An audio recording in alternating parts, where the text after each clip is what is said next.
খুব ভালো লাগলো। ঋতুকে আমি চিনতাম, অনেক মঞ্চে অনেক জায়গায় ওনার সঙ্গে আলাপ হয়েছিল, কিন্তু এরকমভাবে যে একটা ইন্টিমেট আর এরকম একসঙ্গে কাজ করার যেটা একটা অনুভূতি আছে সেটা নিশ্চয়ই হয়নি কখনো। কিন্তু এটা ছবিতে কাজ করে ভীষণ ভালো লাগলো। মানে অভিনেত্রী হিসেবে নিশ্চয়ই, কলিগ হিসেবে নিশ্চয়ই, আর প্রযোজক হিসেবে তো বলার মানে এত। আর শর্মিষ্ঠা সঙ্গে যিনি অলসো কি এক্সিকিউটিভ প্রডিউসার, হ্যাঁ, কিন্তু মানে মানে একেবারে আমার কমপ্লেন করবার একেবারে সুযোগই পেলাম না। ভাবছিলাম যে কোনো একটা ব্যাপারে তো বলবো, এটা ঠিক হলো না। কিন্তু মানে আমাকে আমার গাড়িটার একটু মনে হয়েছিল একটু এত দু ঘন্টার রাস্তা একটু আনকমফোর্টেবল। গাড়িটা সেকেন্ড দিনে চেঞ্জ হয়ে গেল, সময় পেলাম না 2-3 দিন একটু খুঁতখুত করবার, ওই আর কি। আর খাবার দাবার সময় কোনো এক্সটেনশন হয়নি বেশি। আর যখন এক্সটেন্স হয়েছে আমি বলছি যে এটা সিনটা আরেকবার নিয়ে একটু এটাকে ঠিক করে নাও, let's extend and finish it. তো মানে কি করে যে আমাদের শুটিংটা শেষ হয়ে গেল, কোনো ভীষণ ভালো লাগলো, মানে খুব নো প্রবলেম। সেটা তোমার জন্য হয়েছে বিকজ সবাই মিলে অনেক বেশি, মানে অনেকের অনেক ট্যান্ট্রামস থাকে। She is such a big star, এত মানে তাই তো বললাম ট্যান্ট্রাম করবার সুযোগই পেলাম না। ভাবছিলাম কোনো একটা ব্যাপারে তোমার একটা ইউনো তো হইচই হোক। এত বিউটিফুল একটা পার্সোনালিটি, মানে এত ভেতরের মানুষটা এত সুন্দর যে অভিনেত্রী হিসেবে তো আমি কোনো মূল্যায়ন করতে পারি না, কারণ আমার সেই জায়গা নেই, কারণ not that qualified enough to talk about her acting process. But উনি একজন অত্যন্ত প্রতিভাশালী অভিনেত্রী, ওনার সারা পৃথিবী ওনার গুণগ্রাহী। কিন্তু আমার কাছে উনি যে ভেতরের একটা বিউটিফুল হিউম্যান বিং, সেটা বোধহয় ওনার কাজের মধ্যে সবসময় সেটা রিফ্লেক্ট করতো, ইজন্ট ইট? কিন্তু সব ছবিই একটা চ্যালেঞ্জ, কিন্তু যতই তুমি এক্সপিরিয়েন্সড হও না কেন, কিন্তু প্রত্যেকটা একটা নতুন ছবি, নতুন এনভায়রনমেন্ট, নতুন টিমের সঙ্গে যখন তুমি কাজ করছো, সেটা নিশ্চয়ই you want to do your best, তাই না? আর এই স্ক্রিপ্টটা তোমার খুব ভীষণ পছন্দ হয়েছিল। আর এরকম রোল আমি কখনো করিনি, আর এরকম রোল সবসময় আসেও না। আর সুমনের যেরকমভাবে উনি স্ক্রিপ্টটা আমাদের বোঝালেন, and Ritu and the whole team, Indranil, মানে আমাদের মনে হয় না যে আমরা কিছু একটা কঠিন কাজ করলাম বা কিছু, কিন্তু করেছি আমরা ভীষণ। But how did you manage to look so beautiful in every frame? He tried his best not to make me look beautiful. হ্যাঁ, এই যে সব শিট টিরগুলো কি সব, মানে দ্য হোল, তোমরা দেখোনি না ছবিটা, যখন দেখবে তখন crevices, micro-lens, so monogene is like butter. Was like magnified. মানে বয়স তো বয়স multiply by infinity. আচ্ছা বলো, নেক্সট কোয়েশ্চেন। অনিন্দিতা, আমি দিল্লিতেও এসেছিল বিগ স্ক্রিনে, যখন আমি এখন তো সব ওটিটিতে, যদি বাণীদার ছবি দেখতে হয় ওটিটিতেই দেখা যেতে পারে, অথবা ফিল্ম ফেস্টিভ্যালে গিয়ে দেখতে হয়। কিন্তু এখানে পিভিআরে আমরা সবাই দলবল নিয়ে গেলাম, আর কি ভালো লাগলো, মানে রেস্টোর্ড প্রিন্ট, আর সুব্রত মিত্রের ব্ল্যাক অ্যান্ড হোয়াইট, কি দারুণ ফটোগ্রাফি, যে এক একটা সিনে যেখানে মানে বাইরে প্ল্যাটফর্মে লোক দাঁড়িয়ে রয়েছে আর আমরা প্ল্যাটফর্মের ভিতরে কম্পার্টমেন্টের ভিতরে কথা বলছি, দুটো লাইটের কত পার্থক্য রয়েছে, সেটাকে ব্যালেন্স করা, and this indoor outdoor back projection. আমি যখন কথা বলছি একটা লেফট টু রাইট চলছে, উনি যখন কথা বলছেন উত্তমবাবু তার অপোজিটে চলছে।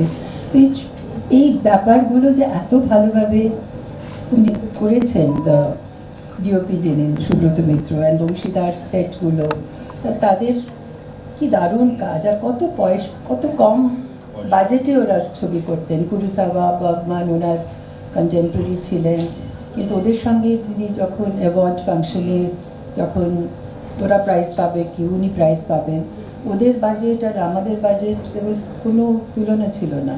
তো সেই আর কি, ওনার সঙ্গে কাজ করা was such a wonderful thing. আর এই এত বছর পরে হিরো নায়ক, উত্তমবাবুর অসাধারণ অভিনয়, সুমিতা সান্যালের একটা ছোট পার্টে কি দারুণ অভিনয়। তো সেটাতে আমার অভিনয় আমার ভালো লাগলো। এত তখন তো আমার মনে হচ্ছিল কি যে করেছি, এখন দেখে খুব I think it is one of your খুব best. ভালো, One of কি your সুন্দর best. লেখা, মানে the script was so good. তো ওর একটা বিগ স্ক্রিনের একটা ব্যাপার আছে, আমাদের পুরাতন হয়তো পরে হইচইতে আসবে নন্দনেই আবার অবকাশ দেখানো হচ্ছে, তাই কিন্তু না? হ্যাঁ নন্দনে ওরা সব মামিতে যখন ছবিটা দেখানো হয়েছিল তখন তখন বম্বেতে মামি একটা ফেস্টিভ্যাল মুম্বাই ফিল্ম ফেস্টিভ্যালে, তখন ওরা এসেছিল, সবাই দেখেছিল, ওদের খুব ভালো লেগেছিল ছবি, আমাদেরও খুব ভালো, সবাই মানে আমার গুলমোহরের যারা ডিরেক্টর মনোজ বাজপেয়ী এসেছিলেন, ওদের সবাই সবার নন্দিতা এসেছিল, সবার খুব ভালো লেগেছিল ছবি। তো শুধু পারিবারিক না, বন্ধু বান্ধব সবাই ভালো ছবি, ন্যাচারালি সবাই ভালো লেগেছে। সৌম্যদি, আমার একটা প্রশ্ন আছে। আর একটা প্রশ্ন, উত্তম কুমারের সঙ্গে শেষ অঙ্ক, সেই ছবিতে আপনি অসাধারণ একটা অভিনয় ছিল। আমার তো খুব দুটো গান ছিল আর দুটো তিনটে সিন ছিল, কিন্তু উত্তমবাবুর যে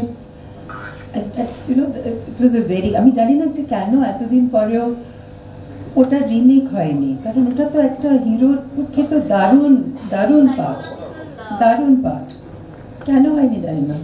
না, কলকাতা হ্যাজ বিন অলওয়েজ, আমার বাড়ি কলকাতা, আর ন্যাচারালি এখানে অনেক বছর থেকেছি, বাঙালি আমি, তো ন্যাচারালি এখানে এলে আমার এখানে অনেক বন্ধু বান্ধব রয়েছে, এখানে আমার খুবই ভালো লাগে, বাংলা খাবার, বাংলা কলকাতার সব কিছু ভালো লাগে।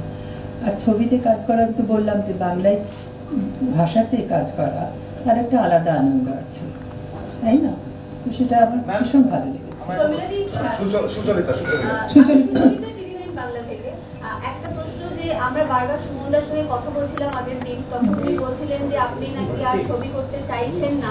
এটা কেন? কারণ আপনার যারা যারা দর্শক, তারা তো বারবার আপনাকে পর্দায় দেখতে চাইবেন, বাংলা ছবি হোক হিন্দি ছবি হোক। না, আমিও করতে চাই, কিন্তু শরীরে কুলোচ্ছে না এখন, কারণ ছবিটা মানে অভিনয় করাটা একটা ফিজিক্যাল ব্যাপার, শুধু যে আমি পারফর্ম করবো তার জন্যও আমার একটা ফিজিক্যাল ফিটনেস দরকার।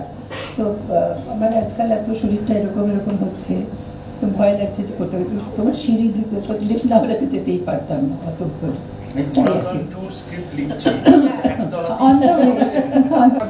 পরিচালক নিশ্চয়ই পার্থ, মানে যখন গল্পটা শোনালো, কিন্তু basically it was the script again. কিন্তু পার্থপ্রতিম বাবুরা প্রথম ছবি, অনেক ভালো পরিচালক ছিল, দারুণ যে ছবিগুলো করেছিল।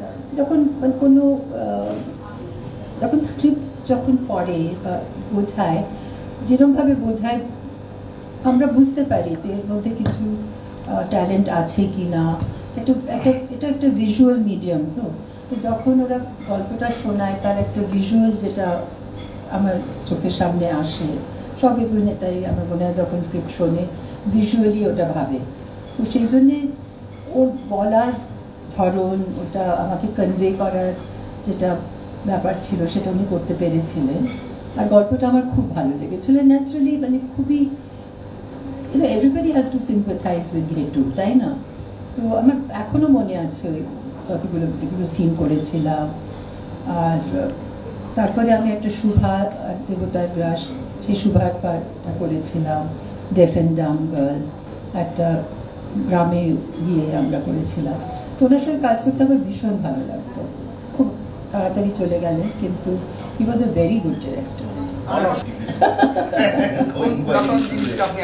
না, আমি মিস করি না, আমি তো আসি এখানে, মিস কেন করবো? মিস করলেই চলে আসি এখানে। আর এখানে সব কিছুই আছে,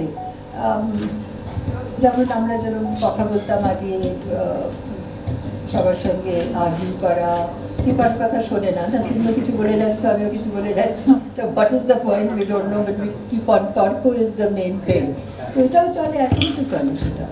আর কি কি মিস করার আছে?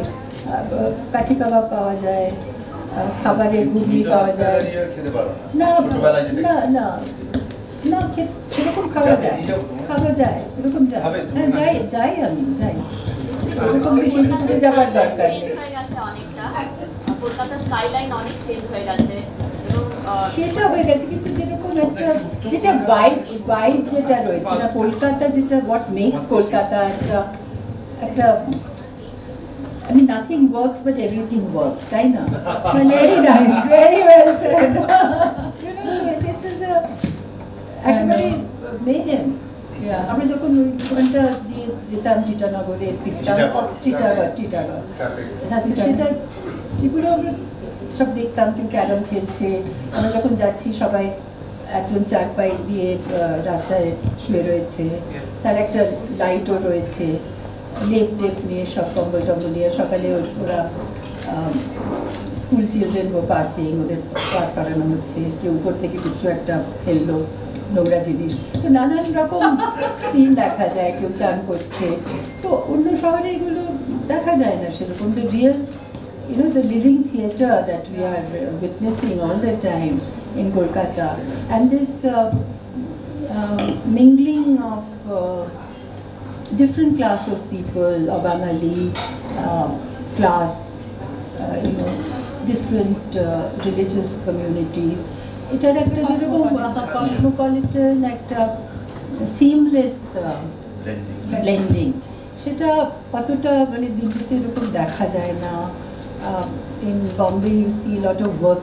Sorry, অন্য ছবিতে আমি স্মৃতি নিয়ে কি করবো, আমার নিজের স্মৃতি নিয়ে আমি তখন অন্য একটা ক্যারেক্টার। তখন কোনো পুরনো জিনিস কিছু মনে পড়া, কোনো স্মৃতি বারবার মনে পড়ে যেটা আপনার জীবনে?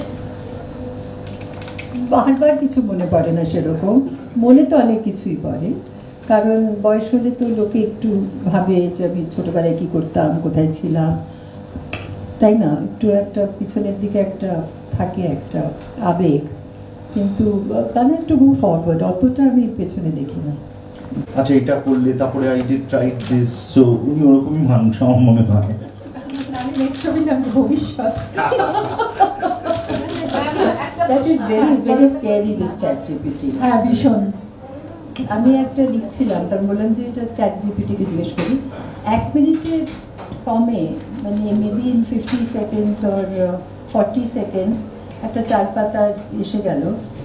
তারপরে আমি বলছি যে যদি শর্মিলা ঠাকুর লিখতেন তাহলে কিরম ভাবে লিখতেন, সেটাও এসে গেল। আমি বললাম যে তাহলে এরকম ভাবে কথা বলা যায় না, আমাকে যদি কোথাও কথা বলতে হয় তবে I have to bring personal anecdotes, সেটাও মুশকিল, কারণ একবার যদি বলে দিই সেটাও তো ChatGPT-তে চলে যাবে। তো I have to keep on thinking of different way, তো যেটা আর কেউ ChatGPT যেন না জানতে পারে। না, আমার মনে হয় না কষ্ট পাওয়া আমাদের হাতে না, আমরা শুধু শুধু কষ্ট কেন পাবো? কষ্ট পেলে আমরা অন্য কিছু করতে পারি, কিন্তু এই যে অনুভব কথা বললেন যে আমার ভীষণ আমি অ্যাটাচ টু মাই ফার্নিচার, আমার বাড়িতে যা যা জিনিস আছে আমার মনে, তার সঙ্গে একটা গল্প আছে যে আমি এটা যখন ওখানে গেছিলাম কোনো একটা জায়গায়, সেখান থেকে নিয়ে এসেছি, তো সেটা যদি ভেঙে গেলে আমার একটু কষ্ট লাগে, তো ওটাকে একটু জুড়ে টুরে রাখবার চেষ্টা করি, ওই আর কি। তো একটা অ্যাটাচমেন্ট আছে ফ্রম দ্য পাস্ট, আর আমার বাড়িটা সেটা রিফ্লেক্ট করে। আর আমি একটু সেন্টিমেন্টাল থাকি, আমি খুব সব জিনিস করতে জড়ো করতে রাখি, ভালো লাগে, মেমোরি, পুরনো চিঠি, পুরনো জিনিস, কখনো কখনো দেখি সেগুলোকে, তো ন্যাচারালি। কিন্তু কষ্ট লাগে না, মানে ভালো লাগে এগুলো দেখলে, সেই কথাগুলো মনে পড়ে যায়, so that's part of my life, তাই না? তো কিছুতে কষ্ট সেরকম লাগে না যে ও যদি সেরকম হতো, আমি যদি ইয়াং হতাম বা এটা করতে পারতাম, পাহাড়ে চড়তে পারতাম, বাট যেটা করেছি, so that I enjoyed life. তো এই ফেজটাও আমাদের এনজয় করতে হবে, সেটা ভালো কিছু খারাপ ফেজ নয়, মানে একটা বয়স হওয়া, একটা এক্সপিরিয়েন্স হওয়া, জিনিসটাকে বোঝা, তাড়াতাড়ি রাগ যেন না হয়, সব it's a good thing to get old also, it's all that.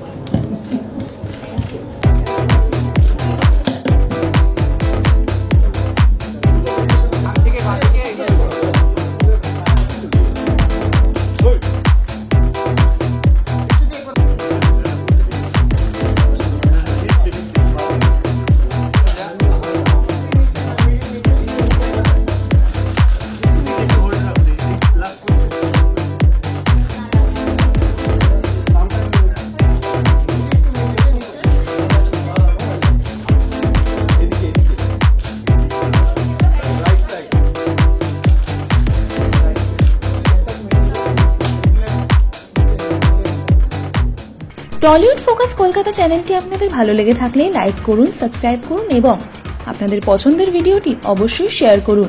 Tollywood focus Kolkata.